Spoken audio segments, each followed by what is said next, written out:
ngaranira para muda becik tansah sinau rina wangi ing sabarang ngelmu sepuh nuruti ibu bapa ulat manis nalika kinongkon guru hormat mring pamanggih liya datan kendhat ngudi ngelmi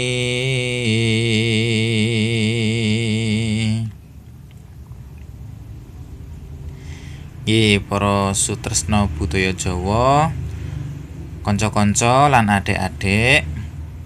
Nah, wau niku tembang pangkur, tembang macapat. Nah, kados pundi caranipun nulis tembang macapat utawi nyerat tembang macapat?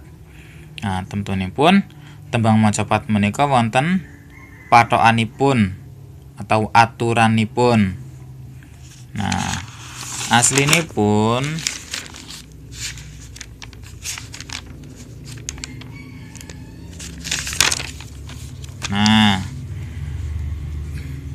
pathokan guru gatra, guru wilangan lan guru lagu.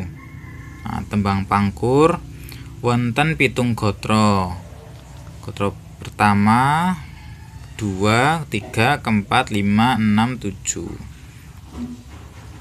Nah, 8A tegesipun 8 wanda utawi 8 suku kata.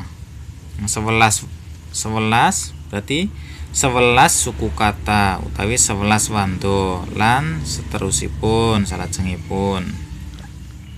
Nah, ingkang wingking guru lagu A dados menawi damel gatra utawi larik ingkang pungkasanipun A.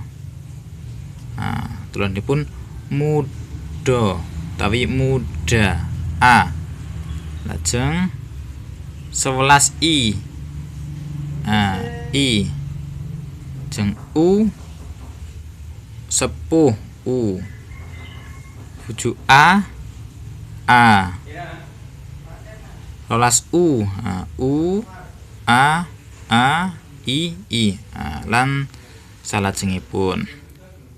Nah, menawi nyerat menika mestinipun kathah orek-orekanipun utawi tulisan ingkang dereng trep. Nah, dados menawi nyerat macapat mestinipun wonten kathah coret-coretanipun amargi kedah jumbuh kalian pathokanipun. Nah, dados pados tembung-tembung utawi kata-kata yang ingkang pas wingkingipun lan jumlahipun wandanipun. Nah, teng mriki panyeret ugi badhe damel sandi asma. Nah, ing mriki nga b i nurul huda. Nah, dados aslinipun menawi nulis ing jajanipun ngangge ing niku mawon boten napa-napa ananging amargi badhe damel sandi asma a b i.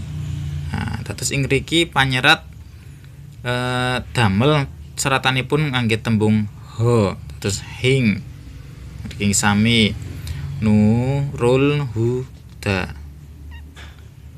Nah, hormat lajeng menawi nyerat hormat menika ngangge urmat ngangge u mawon boten napa-napa ananging mrika amargi damel sandi asma seratanipun saged ngangge h hormat.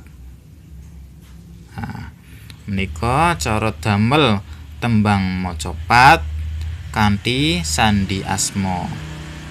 Matur nuwun. Wassalamualaikum warahmatullahi wabarakatuh.